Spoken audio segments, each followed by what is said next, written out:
ডিএলএডের ইংলিশের unit 3 part 1 নিয়ে আমরা আলোচনা করব। পার্ট 1-এ কী আছে না, approaches, methods and techniques of teaching English in the elementary level, অর্থাৎ প্রাথমিক স্তরে ইংরাজি শেখানোর পন্থা, পদ্ধতি এবং কৌশল।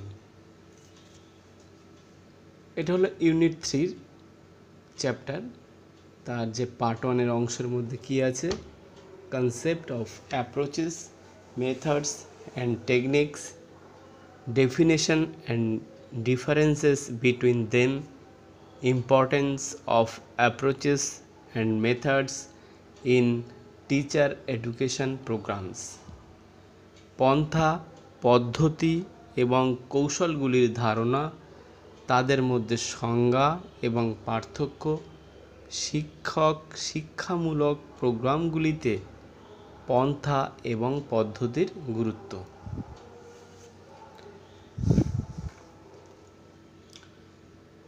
The direct method as well as the grammar translation method of teaching English lacked the scientific application of any linguistic or psychological theory in the 1960s. অর্থাৎ প্রত্যক্ষ পদ্ধতি পাশাপাশি ইংরেজি শেখানোর ব্যাকরণ অনুবাদ পদ্ধতিতে 1960-এর দশকে কোনো ভাষিক বা মনস্তাত্ত্বিক তত্ত্বের বৈজ্ঞানিক প্রয়োগের অভাব ছিল। In 1963, an American applied linguistic Edward Anthony identified 3 levels of conceptualization and organization and defined the terms approaches, methods and techniques. 1963 সালে একজন আমেরিকান প্রয়োগ করা ভাষাতত্ত্ববিদ এডওয়ার্ড অ্যান্টনি ধারণা এবং সংস্থার 3টি স্তর চিহ্নিত করেছিলেন এবং পন্থা, পদ্ধতি এবং কৌশলগুলির সংজ্ঞা দিয়েছিলেন।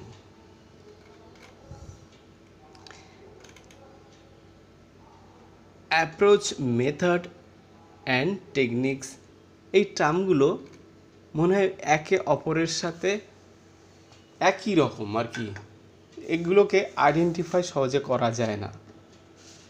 অ্যাপ্রোচ মানে কি? অ্যাপ্রোচ মানে হলো পদক্ষেপ বা সামনে এগোনো বা পন্থা, অর্থাৎ অ্যাপ্রোচ মিনস স্টেপস। আর মেথড মানে কি? মেথড মানে পদ্ধতি, কিভাবে এগোবো, অর্থাৎ একটা পার্ট আমরা কিভাবে সামনের দিকে এগিয়ে নিয়ে যাব পার্টটাকে। Method means the ways of performing approach, অ্যাপ্রোচটাকে কিভাবে কাজে লাগাবো। তাহলে অ্যাপ্রোচের ডেফিনেশন হিসাবে কি বলা যাবে? অ্যাপ্রোচের বাংলা বলছে নাকি পন্থা, অর্থাৎ পদক্ষেপ বা সামনে এগোনো। An approach is a set of correlative assumptions dealing with the nature of language teaching and learning. অর্থাৎ একটি দৃষ্টিভঙ্গি ভাষা শিক্ষা এবং শেখার প্রকৃতি নিয়ে কাজ করে এমন এক সম্পর্কীয় অনুমানের set. It describes the nature of the subject matter to be taught. এটি শিখিয়ে দেওয়া বিষয়টির প্রকৃতি বর্ণনা করে। এই অ্যাপ্রোচের মধ্যে কি আছে না, ডিসিশন অ্যান্ড প্ল্যানিং, সিদ্ধান্ত এবং পরিকল্পনা কি দিয়ে তৈরি হচ্ছে, মানে অ্যাপ্রোচের মধ্যেই তৈরি হচ্ছে। Decision and planning are made in approach.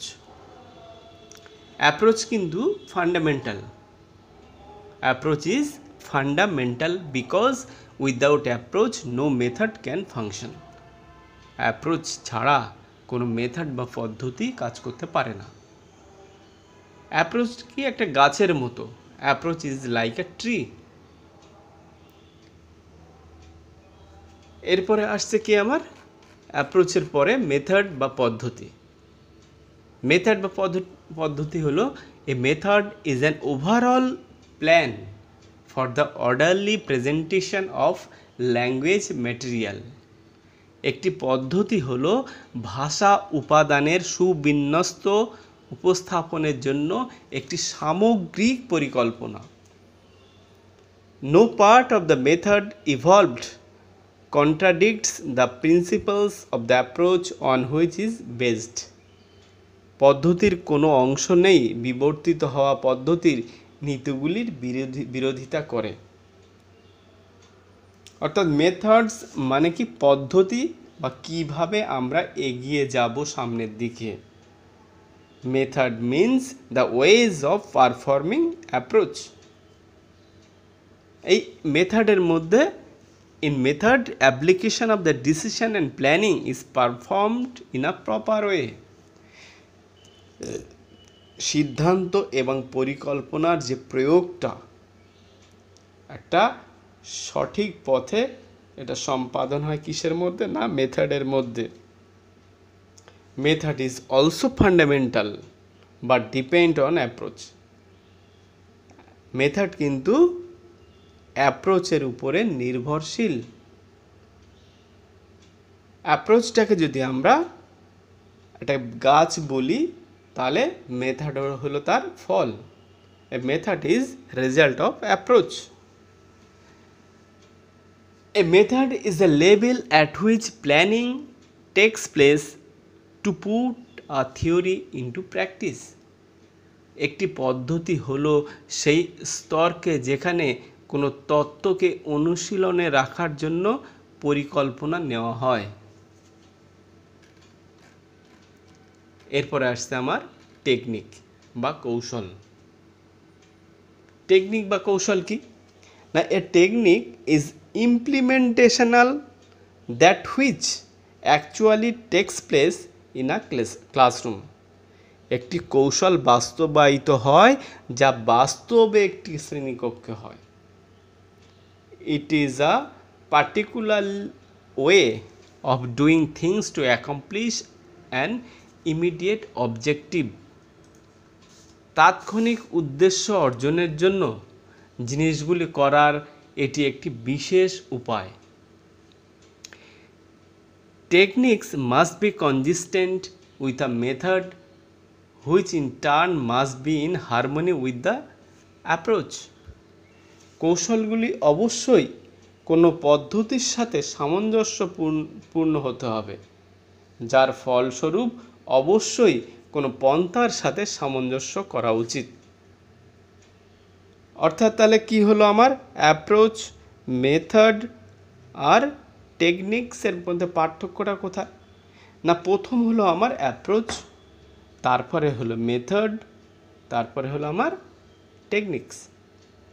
Approach হলো প্রথমে আমাদের স্টেপস, মানে অ্যাপ্রোচ মিনস স্টেপস, মানে কোনো একটা কাজে যে পদক্ষেপ বা সামনে এগোনোর জন্য বিভিন্ন রকম নীতি,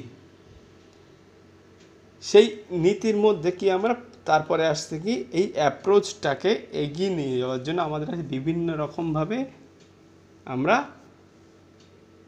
ডিসিশন যে আর প্ল্যানিং যেটা নেওয়া হয়েছিল অ্যাপ্রোচে সেটাকে আমরা বাস্তবায়িত করব। Application of the decision and planning কী করবো? ইন আ প্রপার ওয়ে, একটা সঠিক পদ্ধতি থেকে ওই অ্যাপ্রোচটাকে আমরা বাস্তবায়িত করব।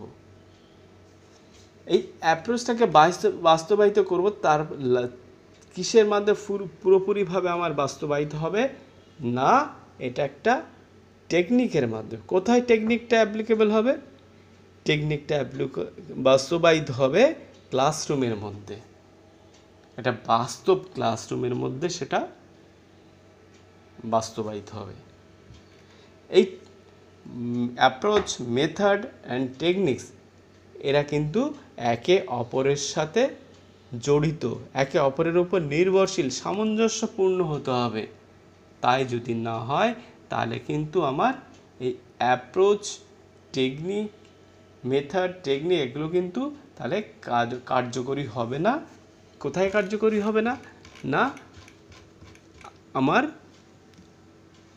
ওই টিচার এডুকেশন প্রোগ্রামে। এইগুলো কাজ সামঞ্জস্যপূর্ণ হলেই অ্যাপ্রোচ, মেথড, টেকনিক্স, তাহলে আমার টিচার এডুকেশন প্রোগ্রামটা সাকসেসফুল হবে। Thank you.